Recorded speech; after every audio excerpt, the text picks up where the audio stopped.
तर एक मोठी बातमी समोर येते। कुणाला चपटी तर कुणाला कोंबडं तर कुणाला लक्ष्मी। प्रकाश सोळंके निवडणूक जिंकण्याची भलतीच 30 सूत्री त्यांनी सांगितलेली आहे। राष्ट्रवादी काँग्रेसच्या आढावा बैठकीत सोळंके यांनी हे विधान केलंय।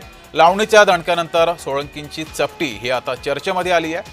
सोळंकींच्या वक्तव्यानं अजित पवारांची राष्ट्रवादी पुन्हा विरोधकांच्या तावडीत सापडली आहे। राष्ट्रवादी काँग्रेसचे आमदार प्रकाश सोळंके यांनी निवडणूक जिंकण्याबाबतचा वेगळाच पॅटर्न बोलून दाखवलाय।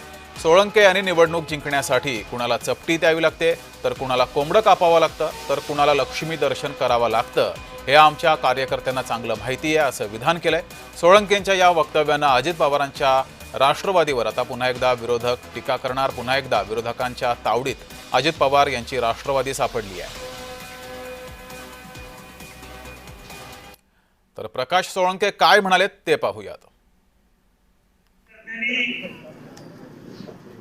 या निवडणुकीमध्ये कसं मतदान घेतलं ते त्यांना चांगलं माहिती आहे आणि त्याच्यासाठी काय काय दारुगोळा लागतो शेवटच्या 2 दिवसात कोणाला चपटी द्यावी लागते, कोणाला कोंबडं कापावं लागतं, कोणासाठी बकरं कापावं लागतं, कोणाला लक्ष्मी दर्शन घडवावं लागतं, हे सगळं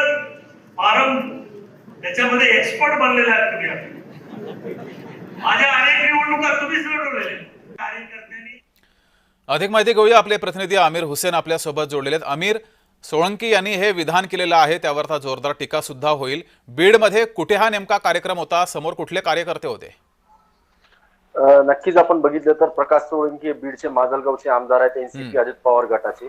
त्यांची बैठक होती स्थानिक निवडणुकीची आधी माजलगाव इथे बैठक झालेली आहे। त्या ठिकाणी ते बोलताना बोलून गेले की विधानसभा निवडणूक मध्ये मी कसं जिंकून आलो, जर आपल्याला ज्या लोकांना चपटी द्यावं लागते, कोणाला पैसे द्यावे लागतात, कोणाला बोकूड कापू लागतात किंवा कोणाला कोंबडा कापावं लागतं हे सुद्धा ते बोलून गेले। विशेष म्हणजे हे निवडणुकीची आधीच प्रकाश सोळंकीने एक मोठा विधान केलं की आपल्याला जिंकायचं असेल तर आपल्याला साम दाम दंड भेट हे सगळंच वापरावं लागेल, म्हणजे चपटीच्या जोरावरच मी निवडून आलो असं एक प्रकारचं ते म्हणले आहेत। असं आपल्याला एक दिसून येते। नेमकं आमच्या कार्यकर्त्यांना माहिती आहे कोणत्या लोकांना चपटी द्यायची, कोणत्या लोकांना कोंबडा कापायचं किंवा कोणत्या लोकांना बकरं कापून द्यायचं आणि कोणाला लक्ष्मीचे दर्शन करून घ्यायचे हे आमच्या कार्यकर्त्यांना माहित आहे असं ते बोलून गेले। विशेष म्हणजे त्याच ठिकाणी गेवराईचे जे आमदार आहे विजयसिंह पंडित ते सुद्धा हजर होते।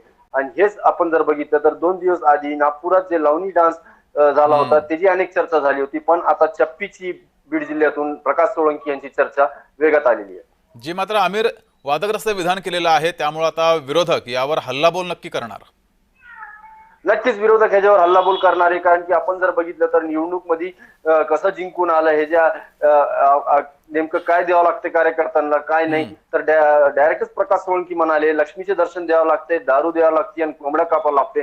म्हणजे नेमकं प्रकाश सोळंकींनी हे सगळं देऊनच निवडणूक जिंकून आले असं एक प्रश्नचिन्ह त्यांनी उभा केलेला आहे। विशेष म्हणजे ते म्हणले गेल्या विधानसभा निवडणुकीत कसं निवडून आलो, तर आम्हाला माहिती आहे, आमच्या कार्यकर्त्यांना माहिती आहे की कोणत्या गोष्टी देऊन आम्ही निवडणूक जिंकू शकतो, म्हणजे चप्पी, कोंबडा आणि लक्ष्मी या 3 मुद्द्यावरच ते निवडणूक जिंकले का असं एक प्रश्नचिन्ह उभा आहे। ठीक आहे, धन्यवाद आमिर दिलेल्या माहितीबद्दल।